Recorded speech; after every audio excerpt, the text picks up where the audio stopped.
आर्यभट्ट एक प्राचीन भारतीय गणितज्ञ, खगोल शास्त्री और ज्योतिषी थे जो 5वीं शताब्दी सीई में रहते थे। उनका जन्म 476 सीई में कुसुमपुरा के क्षेत्र में, जो वर्तमान पटना, बिहार, भारत में हुआ था, और उन्हें प्राचीन भारत में महानतम गणितज्ञों और खगोलविदों में से एक माना जाता है।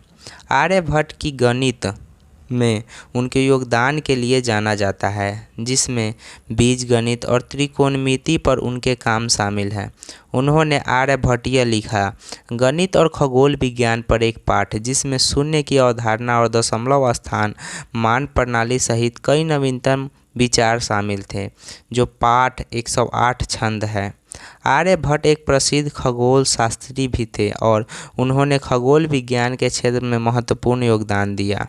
उन्होंने सटीक रूप से एक वर्ष की लंबाई 365.358 दिनों की गणना की, जो उल्लेखनीय रूप से 365.2422 दिनों के आधुनिक मूल्य के करीब थी। उन्होंने यह भी प्रस्तावित किया कि पृथ्वी अपनी धुरी पर घूमती है और ग्रहणों के कारणों की व्याख्या की। गणित और खगोल विज्ञान के अलावा आर्यभट्ट ने प्रकाशिकी, भूगोल और टाइम कीपिंग जैसे अन्य क्षेत्रों में भी महत्वपूर्ण योगदान दिया। उन्होंने गोलाकार ज्यामिति पर एक ग्रंथ लिखा और पानी की घड़ियों का उपयोग करते हुए टाइम कीपिंग की एक प्रणाली प्रस्तावित की। आर्यभट्ट के काम का भारतीय गणित और खगोल विज्ञान के विकास पर गहरा प्रभाव पड़ा। उनके विचारों और अवधारणाओं का अध्ययन और विकास ब्रह्मगुप्त और भास्कर सहित बाद के गणितज्ञों और खगोलविदों द्वारा किया गया था।